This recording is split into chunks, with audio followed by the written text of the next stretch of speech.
ክርስቶስ ተንሥአ እሙታን በዐቢይ ኃይል ወሥልጣን ዕለቱ ማይዶት በመባል ይታወቃል ማለት ነው። ሌላው ደግሞ ዕለተ ረቡዕ ሲሆን ስያሜውም አልዓዛር ይባላል። ሌላው ዕለተ ዓርብ ሲሆን ዕለቱም ቤተክርስቲያን በመባል ይታወቃል።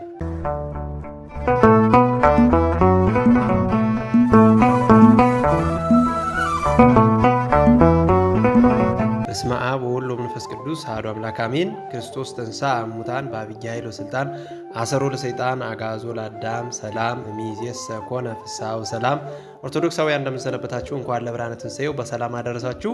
በዛሬ ቪዲዮአችን ከትንሣኤ ማግስት ጀምሮ እስከ ዳግም ትንሣኤ ያሉ ዕለታት ስያሜያቸው ምንድነው፣ ምን ይባላሉ የሚለውን ጥያቄ እንመለከታለን። ለቻናላችን አዲስ ከሆናችሁ ቻናላችንን ሰብስክራይብ እያደረጋችሁ ጀምሩ። ከትንሣኤ ሌሊት ጀምሮ እስከ ዳግም ትንሣኤ ያለው ሳምንት የፋሲካ ምስጢር የተገለጠበት ከምድረ ግብፅ ወደ ምድረ ርስት እንዲሁም ከሲኦል ወደ ገነት መሻገርን የሚያመላክት ሳምንት ነው። ለፋሲካ የሚታረደው በግ በኦሪት ዘዳግም ምዕራፍ 16 ቁጥር 2 ላይ እንደምናገኘው ፋሲካ በመባል ይጠራል። ፋሲካ ማለት ደግሞ ማለፍ ወይም መሻገር ማለት ነው። ኢየሱስ ክርስቶስ የተሰቀለበትም ሳምንት የፋሲካ ሳምንት እንደነበር ወንጌላውያኑ በአንድነት ነግረውናል። እርሱም ንጹሕ የእግዚአብሔር በግ ሆኖ ደሙን ስላፈሰሰልን ፋሲካችን ክርስቶስ እያልን እንጠራዋለን ማለት ነው። ብሉይ ኪዳን ደግሞ የአዲስ ኪዳን ምሳሌ ሲሆን ይኸውም ሙሴ የእስራኤልን ሕዝብ ባሕረ ኤርትራን ካሻገራቸው በኋላ ወደ ምድረ ርስት እንዲሁም ነፍሳት ደግሞ በክርስቶስ መሪነት ከሲኦል ወደ ገነት መግባታቸውን የሚገልጽ ነው ማለት ነው። ምሳሌያቸውም ሙሴ የወልደ እግዚአብሔር፣ በትረ ሙሴ የመስቀል እንዲሁም ግብፅ የሲኦልና የገሃነመ እሳት፣ ፈርዖን የዲያብሎስ ሰራዊቱ የሰራዊተ ዲያብሎስ፣ እስራኤል ደግሞ የምዕመናንና ባሕረ ኤርትራ የሲኦል ምሳሌ ናቸው ማለት ነው። በዚህም መሰረት እንግዲህ ከትንሣኤ ማግስት ለተሰኞ ጀምሮ እስከ ዳግም ትንሣኤ ያሉ ዕለታት የየራሳቸው ስያሜ አላቸው። የመጀመሪያው ከትንሣኤ ማግስት ያለው ዕለተ ሰኞ ሲሆን ስያሜውም ማይዶት የሚል ነው። ማይዶት የቃሉ ትርጓሜ መሻገር ሲሆን በዚህ ቀን ቤተክርስቲያን ነፍሳት በክርስቶስ ሞትና ትንሣኤ ከሞት ወደ ሕይወት፣ ከሐሳር ወደ ክብር፣ ከጨለማ ወደ ብርሃን እንዲሁም ከሲኦል ወደ ገነት መሻገራቸውንና ፋሲካችን ክርስቶስ መሆኑን ታስባለች፣ ለልጆቿም ታስተምራለችና ዕለቱ ማይዶት በመባል ይታወቃል ማለት ነው።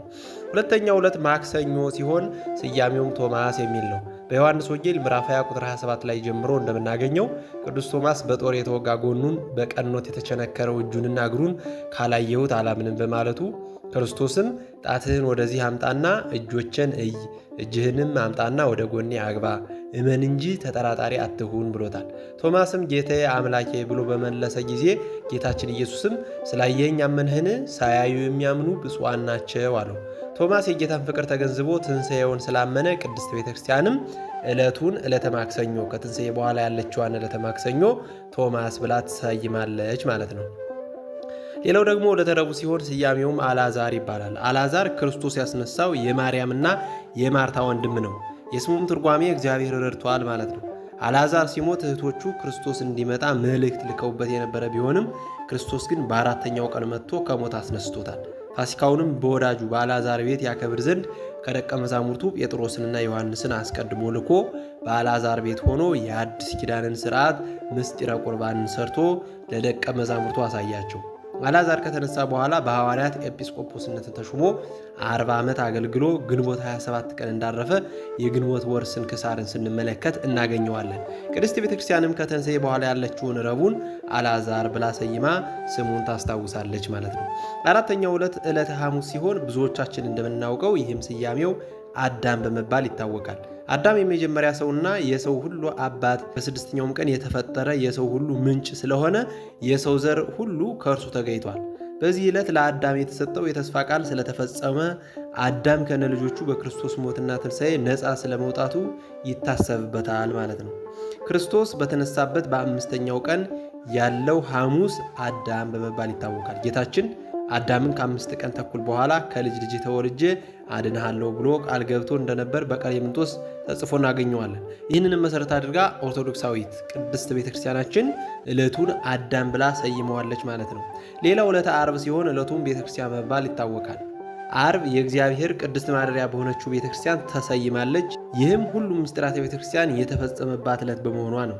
በዕለቱ ጌታችን መድኃኒታችን ኢየሱስ ክርስቶስ በመልዕልተ መስቀል ያደረገውን ተአምር በመስቀሉ ድህነትን እንዳሳየ በቀራንዮ የሕንፃዋ መሰረት እንደተተከለላትና ሥጋ መለኮት እንደተቆረሰላት እንዲሁም ልጆቿ ከማኅፀነ ዮርዳኖስ ከአብራ ከመንፈስ ቅዱስ የምትወልድበትን ልጆቿን የምትወልድበትን መየገቦ እንዳፈሰሰላት ተገልጾባታልና ዕለቷ ቤተ ክርስቲያን በመባል ትታወቃለች ማለት ነው።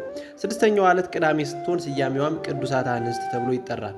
ይህም ስያሜ በስቅለት ዕለት በልቅሶና በዋይታ የሸኙትን፣ በዕለተ ትንሣኤ ሽቱና አበባ ይዘው ወደ መቃብር የገሰገሱትን፣ ከሁሉም ቀድሞ ጌታችን በዕለተ ሰንበት ተነስቶ ለተገለጸላቸው ማርያም መግደላዊት፣ የታናሹ ያዕቆብ እና የዮሳ እናት ማርያም፣ የዘብዴዎስም የልጆቹ እናት ሰሎሜ መታሰቢያ ለእነሱ መታሰቢያ ለማድረግ ቅድስት ቤተ ክርስቲያናችን ዕለተ ቅዳሜን ቅዱሳት አንስት የሚል ስያሜ ሰጥታለች ማለት ነው። ሌላውና የመጨረሻው እንግዲህ ዕለተ እሑድ ሲሆን እሱ ዳግም ትንሣኤ በመባል ይታወቃል። የማቴዎስ ወንጌል ምዕራፍ 20 ቁጥር 18 ላይ ስንመለከት ያም ከሳምንቱ የመጀመሪያው ቀን በመሸ ጊዜ ደቀ መዛሙርቱ አይሁድን ስለፈሩ ተሰብስበው የነበሩበት ቤት ደጁ ተቆልፎ ሳለ ጌታችን ኢየሱስ መጥቶ በመካከላቸው ቆመና ሰላም ለእናንተ ይሁን አላቸው ሲል እናገኘዋለን። ጌታችን ኢየሱስ ክርስቶስ ከደቀ መዛሙርቱ ተሰውሮ ከሰነበተ በኋላ በዕለተ እሑድ በዝግ ቤት እንዳሉ ዳግም ተገለጸላቸው። ትንሣኤውንም ዳግም አሳይቶ እውነት መሆኑን አረጋግጦላቸዋልና ስለዚህም ዕለቱ ዳግም ትንሣኤ ይባላል ማለት ነው። ያስተማረን የመከረን የአባቶቻችን አምላክ ስሙ የተመሰገነ ይሁን። ለቻናላችን አዲስ ከሆናችሁ ቻናላችንን ሰብስክራይብ በማድረግ አገልግሎቱን ደግፉ። በቀጣይ ቪዲዮ እስከምንገናኝ ቸር ሰንብቱ።